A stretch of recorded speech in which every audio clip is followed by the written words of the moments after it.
millions que demande le ministre sont insignifiants.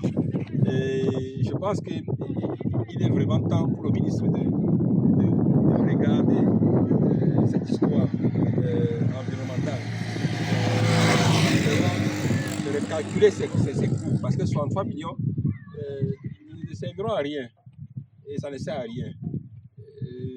Il faut déjà mettre sur pied une caution environnementale, même pas une caution, un fonds de réhabilitation. Et ce fonds de réhabilitation ne doit pas être géré par le ministère des Mines. Là, il faut être clair, parce que ça crée des problèmes. Beaucoup sont mécontents que les fonds de réhabilitation soient gérés par le ministère des Mines, alors que le ministère des Mines, c'est pas le ministère des Mines, qui ne sont pas qualifiés pour juger le degré de dégradation environnementale d'une zone. Et personne ne comprend pourquoi un fonds environnemental doit être géré par le ministère des Mines.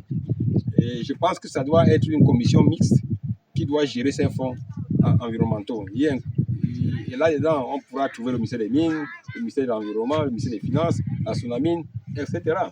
Et le montant, moi j'ai travaillé au Gabon. Nous avons à l'époque déposé une caution de 400 000 $ comme caution environnementale. Faites la conversion. Je pense que nous étions proches du milliard. OK? Comme caution environnementale. Au Cameroun, on demande 63 millions. Ça, c'est rien. Ça ne fait même pas 1 kg d'or. Donc, c'est pour ça que les Chinois s'en fichent pas mal. Ils peuvent déposer 63 millions. Et après, ils se tapent. Parce qu'ils ont fait 1 tonne d'or. Donc, ils ne vont pas regretter d'avoir perdu 63 millions. C'est rien. Tout ça, il faut revoir. Le ministre nous dit comment il a fait pour trouver 63 millions.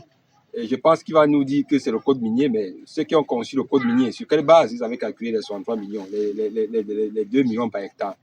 Et là, c'est encore une preuve que ceux qui ont travaillé sur le code minier étaient des non-miniers, qui s'arrogent le droit d'écrire un code sans comprendre même le corps. Et la conséquence, c'est que nous nous retrouvons dans cette situation où des gens sont très prêts à déposer 63 millions et détruire l'environnement pour 2 milliards. Vraiment, il est temps que les autorités vraiment prennent à cœur ce qui se passe ici à l'Est, surtout sur le plan environnemental. L'écosystème est détruit, la biodiversité est détruite, la santé publique est aussi détruite, parce que je viens de voir un petit gamin qui a des problèmes de peau. Et ces problèmes de peau, il a dit, c'est dû au fait qu'il nage dans le fleuve Lom. Et il a ces problèmes. C'était quand même affreux, effrayant même, de voir la peau de ce petit gamin. Voilà des Chinois qui viennent au Cameroun mettre en danger nos populations. Le taux de mortalité a drastiquement augmenté dans la région de l'Est. Et généralement, c'est dû aux problèmes respiratoires et aux problèmes de peau. Parce que ce n'est un secret pour personne que beaucoup de mercure et de cyanure sont utilisés dans des chantiers chinois. Et après, les déchets issus de ces chantiers sont reversés soit dans l'eau, soit sur de la terre. Et là,